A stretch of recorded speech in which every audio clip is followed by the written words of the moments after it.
Hola, ahora revisaremos de manera general lo que es el citoplasma, el ribosoma, el cromosoma, el nucleoide y plásmidos. Aunque no se mencionarán las demás estructuras como las inclusiones citoplasmáticas, citoesqueleto, vesículas, microcompartimentos y demás, esos se van a abordar de manera específica por especie bacteriana. Entonces tenemos que el citoplasma es un medio acuoso delimitado por la membrana citoplasmática y es la sede de metabolismo de las bacterias. Aquí tenemos en este esquema el citoplasma de Mycoplasma genitalium y que está relacionado con Mycoplasma pneumoniae. Entonces, este medio acuoso es en donde tienen lugar todas las reacciones biosintéticas y degradativas necesarias para el crecimiento bacteriano y la actividad de la bacteria, incluida la síntesis de sus propias proteínas. Este esquema es de este artículo que aquí se presenta un modelo integral del citoplasma de Mycoplasma genitalium basado en información genómica, proteómica, metabolómica y estructural, y además de la aplicación de bioinformática y otras herramientas de predicción de su estructura. ¿Por qué este esquema? ¿Por qué este modelo? Pues es principalmente porque Mycoplasma genitalium tiene un tamaño pequeño, tiene una caracterización genética extensa, simplicidad metabólica y además pues no se disponen de datos proteómicos y metabolómicos asociados también para Mycoplasma pneumoniae de importancia médica, y ya que este es el vecino filogenéticamente más cercano, también estos son vecinos filogenéticamente más cercanos, Mycoplasma genitalium y Mycoplasma pneumoniae. Entonces, en este modelo inferido da la visión más realista de un citoplasma bacteriano hasta el momento y que está representado en pasos significativos hacia un modelo completo de lo que es la célula entera bacteriana a nivel molecular. Entonces, aquí en una escala de 400 nanómetros, observamos aquí su dispositivo de anclaje, el nucleoide, aquí en la agrupación de DNA, y tenemos aquí en una escala de 100 nanómetros una ampliación que se va a hacer sobre esta región del citoplasma. Entonces, en esta ampliación en esta escala de 100 nanómetros, se puede visualizar que hay estructuras macromoléculas importantes dentro de medio acuoso que corresponde al citoplasma. Entonces, este modelo citoplasmático que fue inferido por todos estos recursos bioinformáticos, proteómica y metabolómica, como ya se mencionó, es que se infieran estas estructuras. Y, por ejemplo, aquí observamos en este sistema completo y esta ampliación de esta región, una escala a 44 nanómetros, y podemos observar aquí una sección ampliada de esa región del citoplasma. Y entonces, visualizando este citoplasma de Mycoplasma genitalium, podemos ver estructuras de macromoléculas citoplasmáticas. Las estructuras todas, la mayoría proteínas, RNA, que son considerados y son eh, modelados o inferidos por modelos de homología, y podemos observar a simple vista, por ejemplo, macromoléculas importantes como el RNA de transferencia, el RNA mensajero, también estructuras del RNA ribosomal, y por ejemplo aquí observamos esta esquema de la RNA polimerasa. Entonces, hay que tener en cuenta que dentro de este medio acuoso, en este citoplasma, se va a realizar toda una red de reacciones metabolómicas citoplasmáticas importantes para la actividad bacteriana. Entonces, estos esquemas son inferidos y podemos ver que aquí los compuestos que entran al ciclo o a la red de reacciones metabólicas están representadas en color naranja, mientras que los productos de esas reacciones están marcadas aquí en color rojo.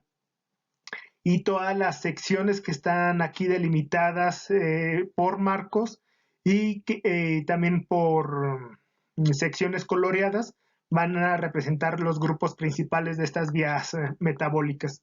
Entonces, cuando hacen una reconstrucción de todas estas redes de reacciones metabólicas, por ejemplo, podemos observar aquí toda esta red metabólica citoplasmática para la glucólisis, también aquí para el metabolismo de los azúcares y también para el piruvato, el glicerol y la colina.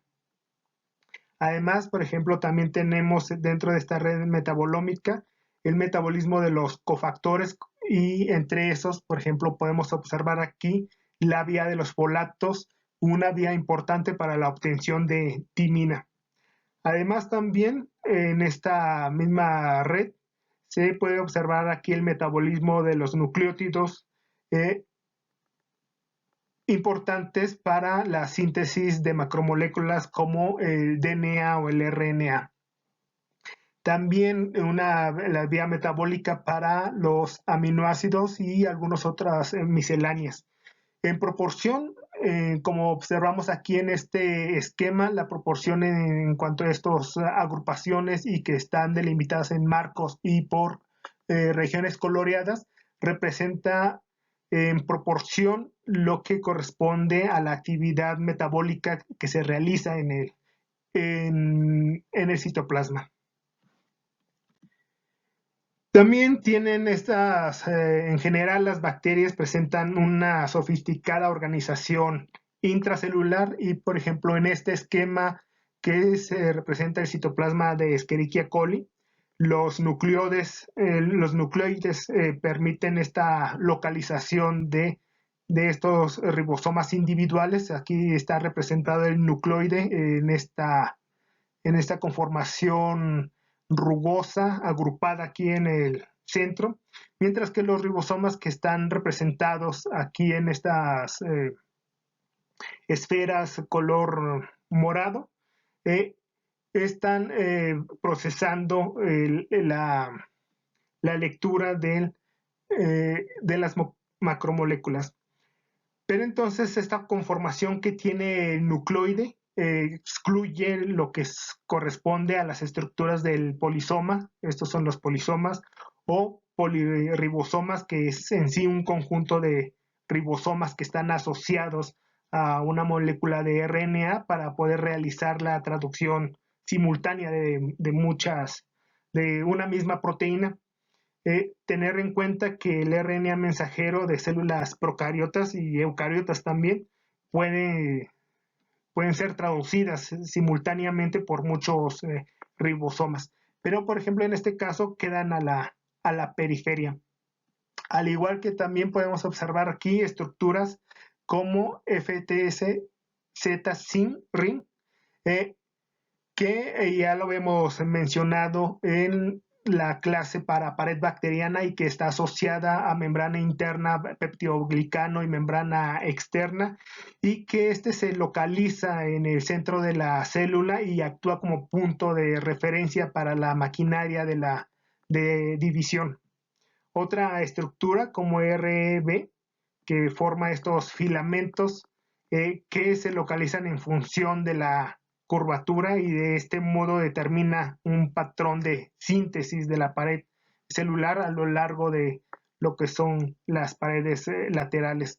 Otras estructuras como las cardiolipinas, que forman dominios que se localizan en los polos y va en relación a la curvatura de la morfología bacteriana.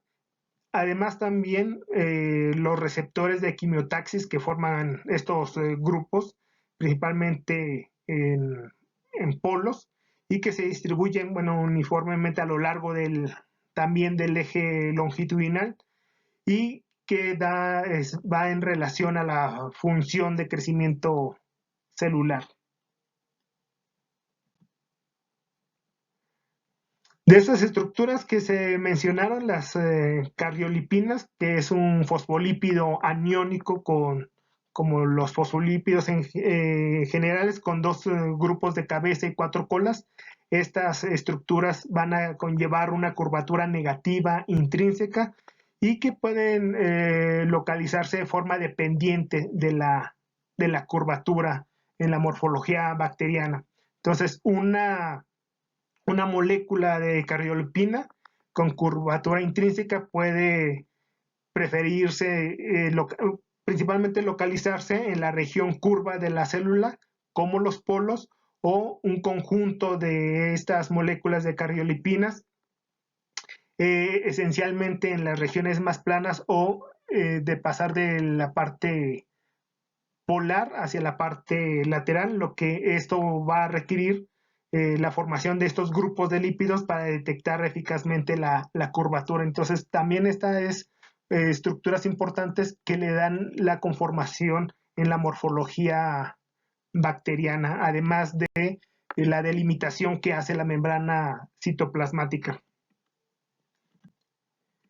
Y entrando a una de las estructuras importantes a revisar, son los ribosomas y que tenemos aquí en cuenta que dentro de todos los dominios de la vida, bacteria, arquea y eucaria, los ribosomas de bacterias y de arqueas tienen principalmente el mismo tamaño. Aquí podemos observar que tienen un índice de sedimentación de 70S, y mientras que los ribosomas en eucaria son de mayor peso, en este caso 80, marcado aquí en 80S. Y se dividen estos ribosomas en una subunidad pequeña con un índice de sedimentación de 30S y una subunidad grande con determinación de un índice de sedimentación 50S. Mientras que la subunidad pequeña 30S está conformada por un RNA ribosomal de 16S, además de 20 proteínas ribosomales. Y la subunidad grande de 50S está conformada por 2 RNA ribosomal, uno de 23S y otro 5S, además de 34 proteínas ribosomales.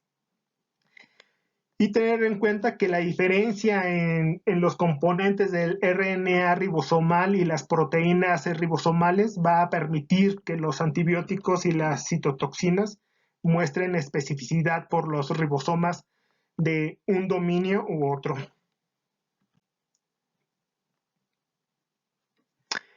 Podemos ver aquí, bueno, una de las un papel importante del ribosoma bacteriano es que traduce la información genética codificada en el RNA mensajero para ensamblar aminoácidos y reensamblando aminoácidos para la conformación de las proteínas.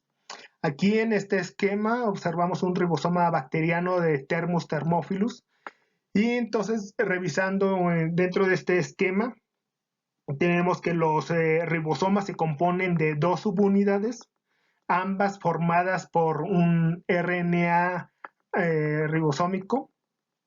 ribosomal y muchas proteínas ribosomales.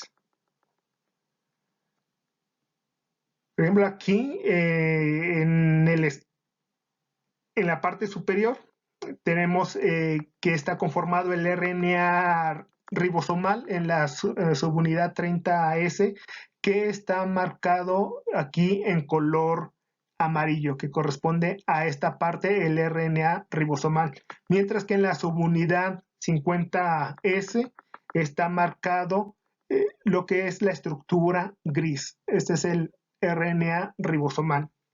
Y además, como se mencionó en el cuadro anterior, las proteínas ribosomales. Y en el caso de la subunidad 30S está marcada estas estructuras en color anaranjado o color cobre, mientras que en la subunidad grande, la subunidad 50S, está aquí representado en este color azul. Entonces, dentro de estas interfaces, tenemos que se acoplan el 30S sobre la subunidad 50S. Y estas interfaces es lo que lleva al contacto con estos otros sitios de importancia catalítica que vamos a ver más adelante. Entonces, la subunidad pequeña contiene el sitio de codificación donde se lee la secuencia del RNA mensajero y en bloques, se lee en bloques de 3 nucleótidos a los cuales llamamos codones, que es un triplete de nucleótidos, y cada codón va a denotar uno de 20 aminoácidos diferentes. Cada aminoácido es transportado al ribosoma por su propio RNA de transferencia o un conjunto de RNAs de transferencia. Cada RNA de transferencia tiene una secuencia de anticodón, que coincide específicamente con el codón de RNA mensajero correspondiente. Entonces, cuando el RNA mensajero atraviesa los dos canales estrechos de la subunidad 30S, para desplegarse en el sitio de codificación de la interfase, donde va a interactuar con el anticodón del RNA de transferencia. Entonces, la síntesis de proteínas se inicia cuando el codón de inicio del RNA mensajero es guiado al sitio peptidil, que corresponde al sitio P de la subunidad 30S, para interactuar con el RNA de transferencia, la parte iniciador, el cual va a estar cargado con el primer aminoácido, que es una metionina. Entonces, en las interfaces de las subunidades pequeñas y grandes entran entonces en contacto en esta sección. Y a continuación, el segundo codón del RNA mensajero en el sitio aminoácido adyacente, que corresponde al sitio A, acepta el siguiente RNA de transferencia con su aminoácido. Entonces, el sitio de codificación dentro del sitio A de la subunidad pequeña comprueba que haya una coincidencia de bases entre el anticodón del RNA de transferencia y el codón del RNA mensajero. Si hay esta coincidencia, entonces el extremo aminoácido del RNA de transferencia se gira hacia el sitio catalítico, el centro peptidil transferasa, y entonces tenemos que en la subunidad grande, donde se forma el enlace peptídico entre la metionina, que es el primer aminoácido, y el segundo aminoácido. Entonces, a continuación, el ribosoma desplaza un codón a lo largo del RNA mensajero, llevando el tercer codón al sitio A. Esto va a translocar lo que es el RNA de transferencia que contiene el dipéptido al sitio P, y el RNA de transferencia iniciador desacilado se desplaza al sitio E, desde donde sale expulsado, y se continúa este ciclo para ir formando la cadena de aminoácidos y formar la proteína. Entonces tenemos aquí también en este esquema del ribosoma bacteriano de Thermophilus marcados los sitios blanco de acción de algunos antibióticos. A la izquierda tenemos la subunidad de ribosómica 30S y a la derecha la subunidad de ribosómica 50S. Están marcados los sitios de unión a los antibióticos y que se determinaron por técnicas bioinformáticas y genéticas, y hay algunos sitios superpuestos en donde la unión a antibióticos suele ser mutuamente excluyente, por ejemplo, para los casos de los macrólidos, que tienen aquí confluencia con estas lincosamidas y streptogramina, por ejemplo, la streptogramina D, Sin embargo, los compuestos de streptogramina A y B se unen de manera sinérgica en estos sitios adyacentes. Entonces, esta es la representación, un modelo de las subunidades que está basado en el ribosoma 70 de termófilos. Y podemos, por ejemplo, observar aquí en la subunidad 30S, en donde tiene acción, sitio blanco de acción, las tetraciclinas y los aminoglucósidos, y por ejemplo las tetraciclinas que tienen tienen dos sitios de acción en diferente parte de la subunidad 30S. Mientras que, por ejemplo, en la subunidad 50S, los macrólidos y los streptograminas y lincosamidas tienen algunos sitios catalíticos confluentes.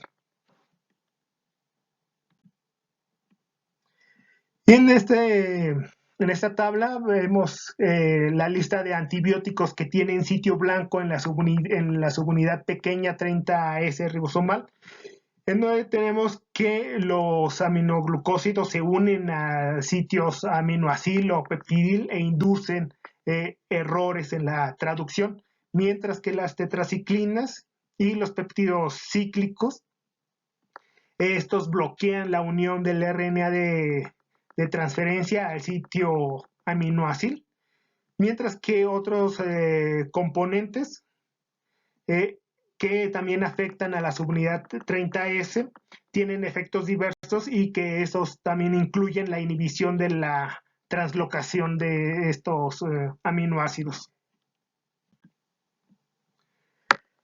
Aquí en este diapositiva se pone en realce la estructura química de algunos antibióticos, en donde estos antibióticos tienen acción contra el ribosoma. Y por ejemplo, está la geneticina y la paromomicina, que son aminoglucósidos. Aquí se está resaltado en azul su estructura neamínica común, que el anillo 1 y el anillo 2, que tienen acción sobre el ribosoma. La clindamicina, que es un derivado del antibiótico lincomicina, o por ejemplo, en el caso de la dalfopristina y la quinupristina, que son compuestos de streptograminas A y B respectivamente, o en el caso de la eritromicina y la tilosina, que son macrólidos naturales, los cuales tienen anillos de macrolactona de 14 y 16 carbonos respectivamente, o en el caso de la telitromicina, que es un antibiótico cetólido que tiene su característica por un grupo ceto y es uno de los últimos derivados semisintéticos de la eritromicina. Esto es solamente para poner en realce cómo la búsqueda de desarrollar nuevos antibióticos o encontrar nuevas moléculas terapéuticas con sitios blancos sobre que afecten la traducción se guían en la similitud u homología de las estructuras químicas para ir desarrollando estos componentes. Y bueno, siguiendo con la lista de antibióticos que actúan ahora en este caso, que tienen su sitio blanco sobre la subunidad 50S, la subunidad grande, tenemos que los macrólidos y los ketólidos se unen en el túnel de salida del péptido y van a interferir en la elongación del péptido naciente.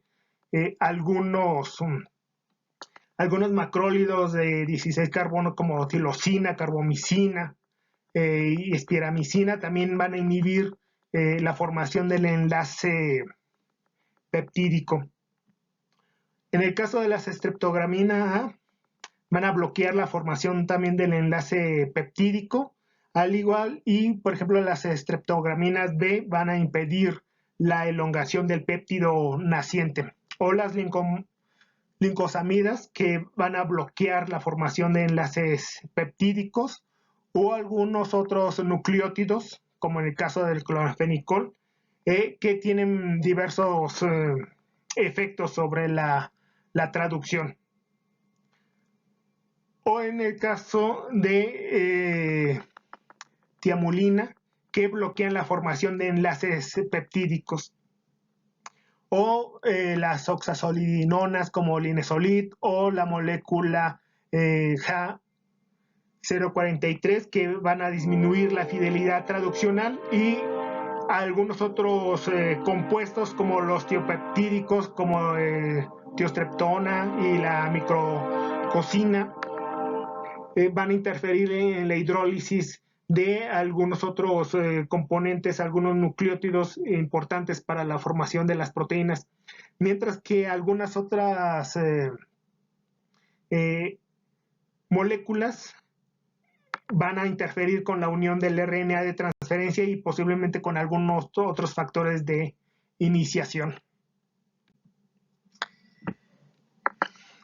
Revisando nuevamente y regresando al tema para el diseño de nuevas moléculas con acción contra o que inhiban la traducción, tenemos por ejemplo el caso del cloranfenicol y el ribosoma bacteriano, que haciendo modelado bioinformático con cristales de ribosoma de diferentes microorganismos, se hace un docking para ver la estructura y sitio de acción de péptidos como el cloranfenicol, para ir buscando, haciendo variaciones en su composición, para ver si se puede desarrollar algún otro antibiótico con base en péptidos como el cloranfenicol, que aquí está cristalizado en esta estructura en color verde, y que tengan una mayor potencia, una mejor acción, y evitar todas las resistencias a estos antibióticos. O por ejemplo también, como en el caso de los macrólidos, como la eritromicina, la citromicina,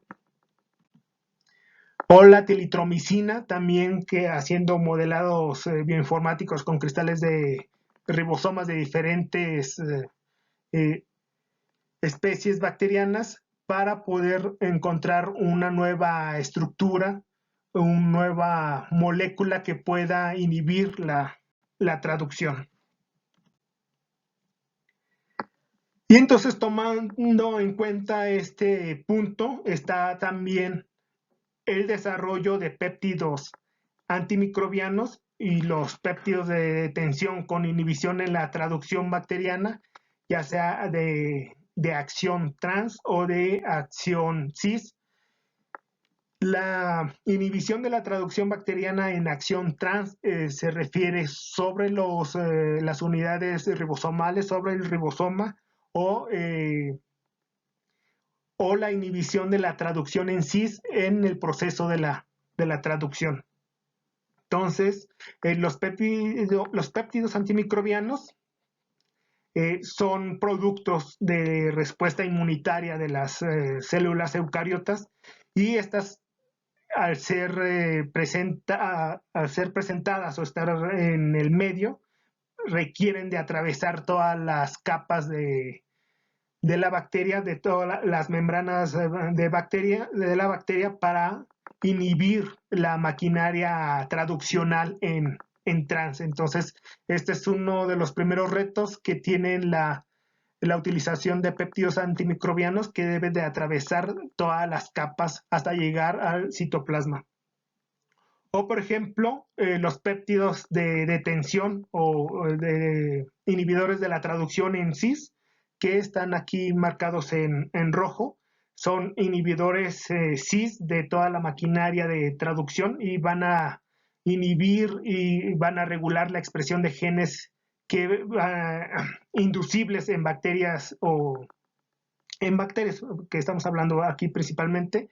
Y entonces, en este marco abierto de lectura, en este RNA mensajero en el sentido 5', 3', y que va a ser leído por el ribosoma. Aquí observamos la subunidad 50S, la subunidad 30S, estos péptidos de detención van a bloquear, van a inhibir la traducción y por lo tanto son péptidos de paro.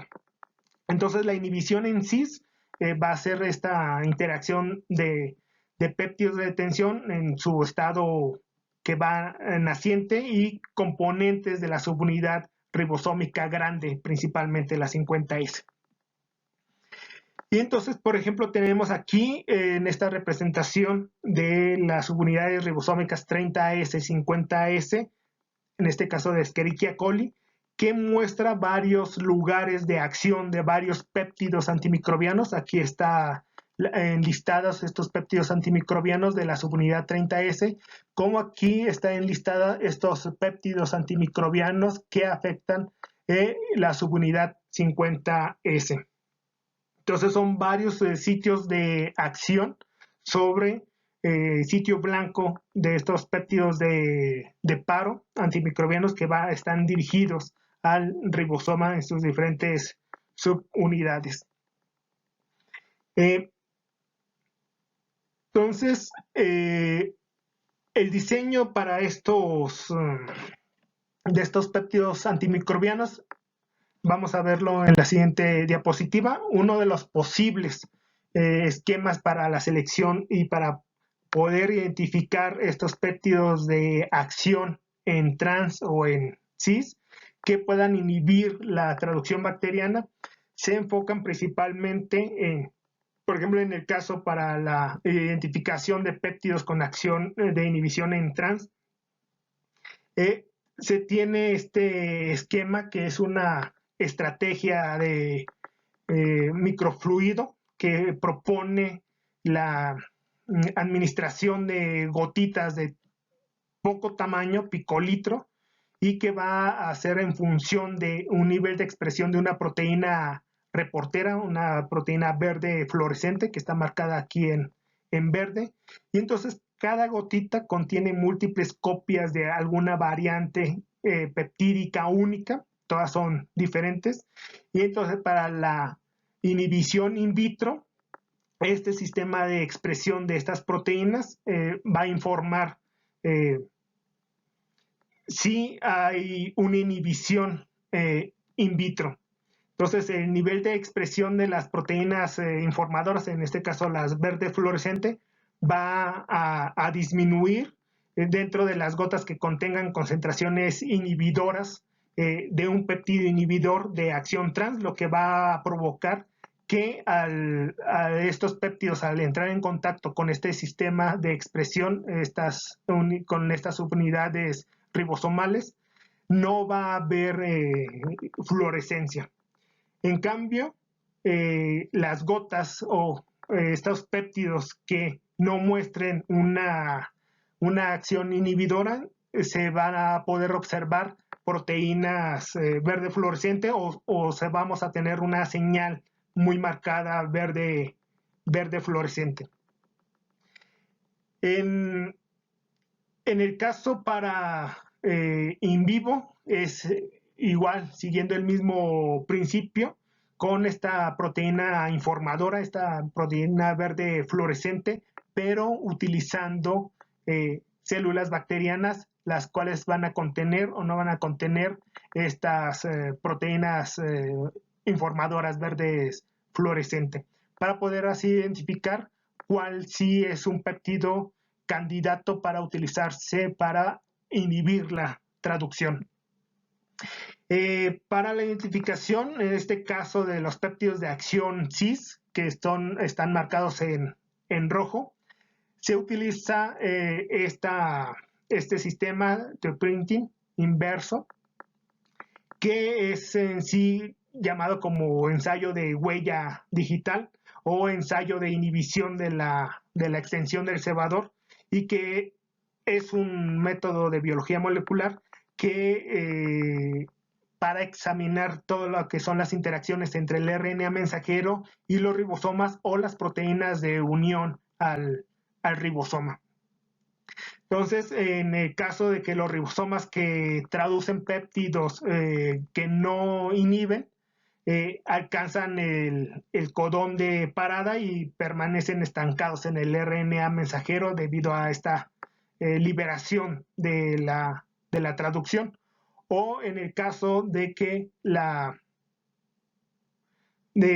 si exista un péptido de parada, la traducción se inhibe durante el paso de elongación debido a esta presencia de esta secuencia, de este péptido de tensión. Entonces, estos productos de RNA que son más cortos en trans van a ser digeridos por una RNasa,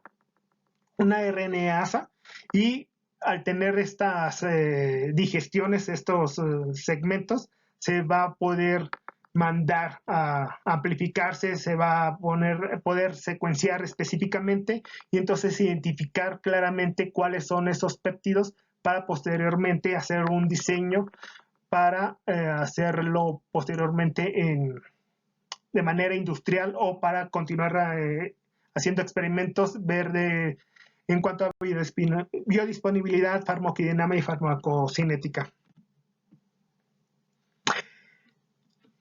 Otro de los puntos es la reprogramación in vitro del código genético para amplificar en cuanto a diversidad química de estos péptidos sintetizados ribosómicamente. Recordemos que el código genético es universal, es degenerado, de tal forma que algunas variaciones en algunos nucleótidos en sus posiciones puede traducir en un mismo aminoácido. Entonces, en la mesacilación, basada principalmente con la utilización de estas enzimas flexicinas del RNA de transferencia, que va a llevar a la unión de un RNA de transferencia iniciador o un RNA de transferencia en la parte de elongación, lo que lleva a presencia de un péptido de inicio, un péptido a la mitad o dentro de parte de su elongación, y esto va a llevar a la generación de estos péptidos diversos, exóticos, o también al diseño o encontrar algún codón que lleve a la parada de esta traducción.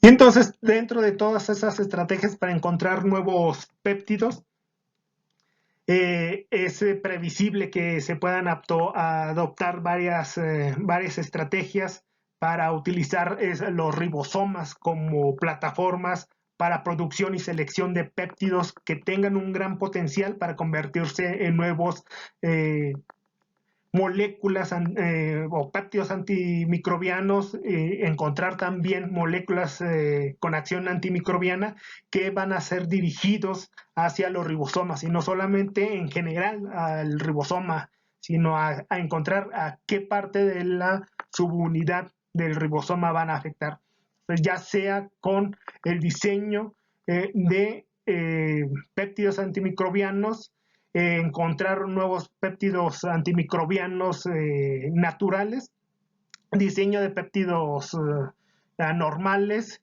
encontrar algunas variantes de péptidos de parada, como se mencionó, y ya una vez teniendo esta caracterización de estos péptidos, hacer la selección, la amplificación, hacer todos los ensayos e identificar en qué parte del bloqueo de la traducción en cis, en trans, o en qué subunidad, para posteriormente hacer toda esta validación, hacer la caracterización, hacer esta cristalización, identificar todas esas estructuras, modelados bioinformáticos, y tener esta docking y todas partes avanzadas de biología molecular para encontrar específicamente cuáles son los sitios de acción.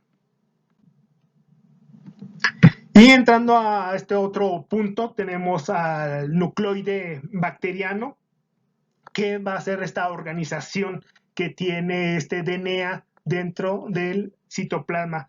Aquí observamos el nucleoide de Bacillus subtilis, que está teñido en giemsam, aquí el nucleoide de E. coli en crecimiento en una criofijación. También aquí posteriormente la criofijación y Bacillus subtilis, en el que el nucleoide está teñido en DAPI, que es de color rojo, el ribosoma, que está teñido en la verde fluorescente, y en esta microscopía de fluorescencia y que está traslapado, podemos observar las dos estructuras en esta imagen. Y aquí en esta imagen el nucleoide de E. coli, que está suavemente aquí aislado, unido por un citocromo C. Y esto es para poner en realce que el cromosoma bacteriano tiene toda una organización topológica muy característica, a diferencia de lo que corresponde a las células eucariotas. Algo similar, pero con algunas características especiales. Por ejemplo, tenemos aquí que es la representación de este modelo de cepillo de botella del nucleoide. Como vemos aquí que está súper enrollado y que se muestran varios bucles aquí súper enrollados, entrelazados de un nucleoide denso. En este esquema vemos que hay varias proteínas asociadas al nucleoide y entre esas están estas estructuras que son complejos de condensina cromosómica, como se observa aquí, y todas estas proteínas inducen parte de la curvatura en el DNA y también tienen funciones como puente entre los diferentes loci cromosómicos. Aquí en este esquema podemos observar la progresión de la horquilla de replicación y la compactación de la región del lórice, la región de origen, el sitio de origen que observamos aquí. Y la replicación, como veremos más adelante en los otros temas en la sección de genética microbiana en replicación, tenemos que la replicación genera estos superenrollamientos positivos delante de la bifurcación que se difunden detrás del replisoma. Tenemos aquí el replisoma. Entonces, los superenrollamientos positivos se eliminan mediante la DNA girasa, que son sitio de blanco para las fluoroquinolonas, y también de los preconcatenados que se desvinculan mediante la topoisomerasa tipo 4, que también es otro del sitio de acción de las fluoroquinolonas.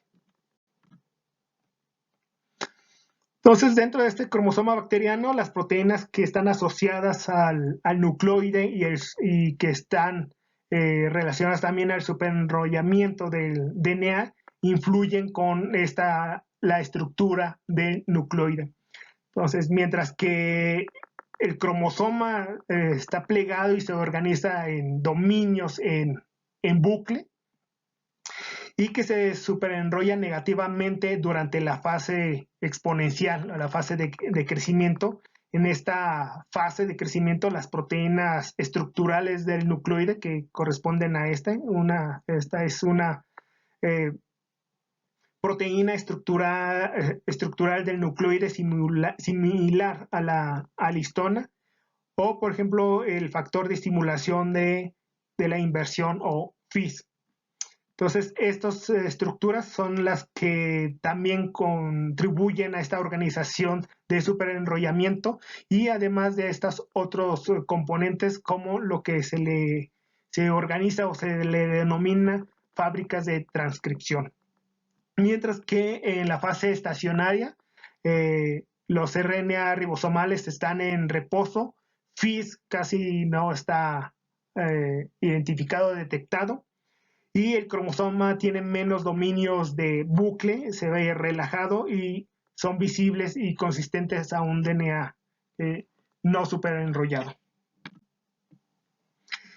Y por ejemplo aquí en el cromosoma de Escherichia coli, en donde la organización del cromosoma, vemos que en este esquema se muestra este cromosoma circular con sus macrodominios indicados. Tenemos el ORIC, el sitio de origen, el sitio de origen de la replicación cromosómica, y observamos también lo que es la dirección de la replicación del DNA, en donde tenemos aquí en un sentido antihorario o en un sentido horario.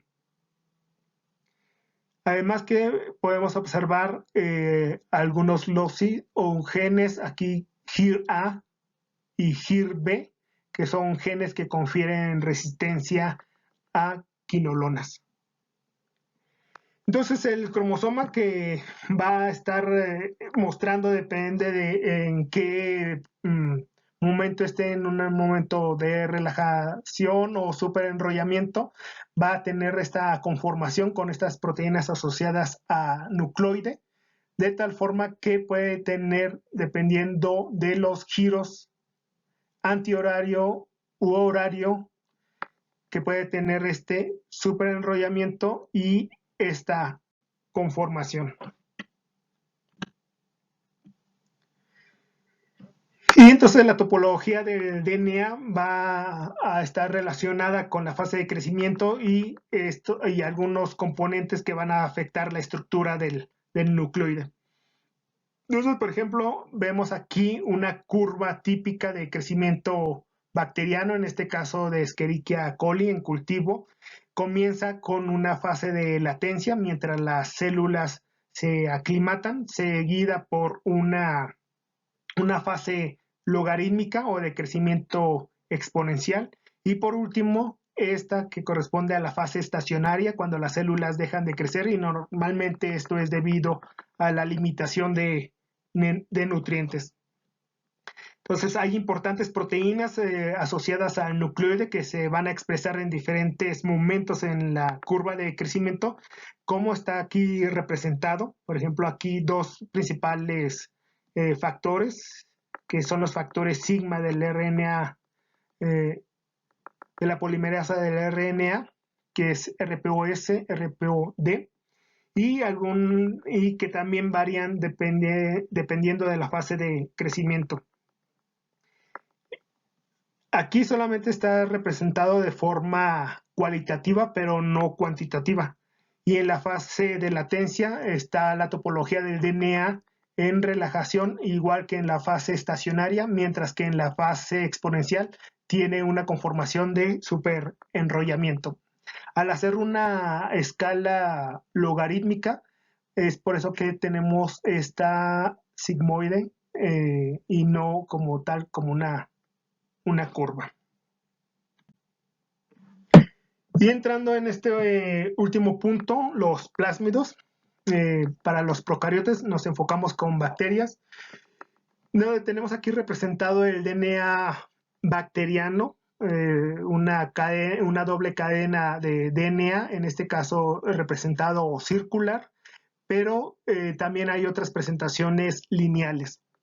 Los plásmidos, que son esta DNA extracromosómico que se replique y transcribe de manera autónoma, aquí representado como una doble cadena de DNA circular, aunque también vamos a ver más adelante que hay algunas conformaciones lineales. Y se mantienen en la célula en un número de copias estables y característicos. Son importantes y son transmisibles por conjugación, son vehículos más importantes para la comunicación bacteriana. Hay plásmidos de conjugación, y la conjugación es este proceso de transferencia del material genético de una célula procariota a otra.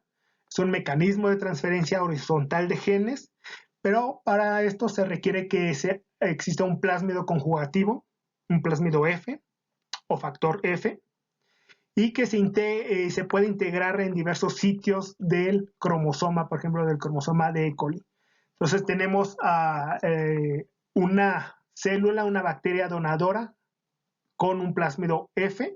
Tenemos aquí el pilus, que habíamos revisado ya en la conformación en el sistema de secreción tipo 8. Una célula bacteriana sin plásmido, una célula F-, en donde al momento de que hace contacto hay una replicación y se realiza la conjugación y ya tenemos entonces la célula bacteriana donadora original, la célula F+, y otra donadora, una célula ya pasa de ser célula F- a célula F+. Tenemos aquí la representación en esta microfotografía de los pilus F que conectan a las bacterias o en este similar como de apareamiento. Entonces hace contacto, se realiza la conjugación. Para que se realice esto requiere de alrededor de 40 genes para la transmisión, la transferencia de DNA y se requieren de estos locus. Tiene una región reguladora que está principalmente con los locus TRA y también los locus TRB que son de genes de transferencia. Entonces, mientras que TRA-J está como en la región reguladora, se requiere también la expresión de TRA-M y TRA-Y para la conjugación. Observemos aquí que es TRA-A, aquí TRA-A, TRA-L, y como lo habíamos visto anteriormente en pili, en pilus, este gen codifica para la pilina, que es para la conformación del pilus. Y ya solo por último, hay plásmidos lineales y circulares. Uno de los ejemplos es Borrelia turicate. Tenemos aquí la representación de plásmidos lineales de diferentes kilobases, pero también plásmidos circulares. Una de las características que tiene el grupo de borrelias de la fiebre recurrente es que su plásmido no es circular, sino es lineal.